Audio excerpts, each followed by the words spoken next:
حقيقي انا كنت بعملها زيك بالظبط، بس بعد جارتي ما قالت لي اعمليه الطريقه دي انا بصراحه بقيت مدمناها. تعالى اقولك على طريقه جميله جدا جارتي قالت لي عليها. هاتي ذرة الفشار وارميها في شويه ميه. انا عايزه اقولك هتكسبي منها ذهب. بجد هتوفر عليكي حاجات كتير وهتستغنى عن اي طريقه انت تعرفيها. انا ما كنتش متوقعه انها هتطلع بالمنظر ده. شويه ميه قد ربع كوبايه. بجد ما كنتش متخيله ان انا هطلع منها المنظر ده. بجد جميله جدا وهتتصدمي من الطريقه وكمان من النتيجه. النتيجة حلوة قوي. لو انت مش عايزة تجربي كتير، جربي زي ما انا عملت كده كوباية من ذرة الفشار. وتعالى اقولك على كوباية ذرة الفشار دي حطيها مع شوية مية قد ربع كوباية وسيبيها لغاية ما تشربهم خالص. وتعالي بقى شوفي النتيجة والجمال اللي هيطلع منها.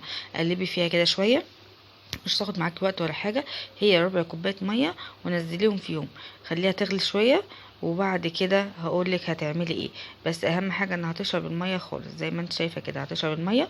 وبعد كده خلاص شربت المية شوحيها شوية على البوتاجاز. في الوقت ده هتحطي حتة زبدة او حتة سمنة او نقطتين زيت اللي عندك. ما توقفيش نفسك وما تضايقيش نفسك خالص.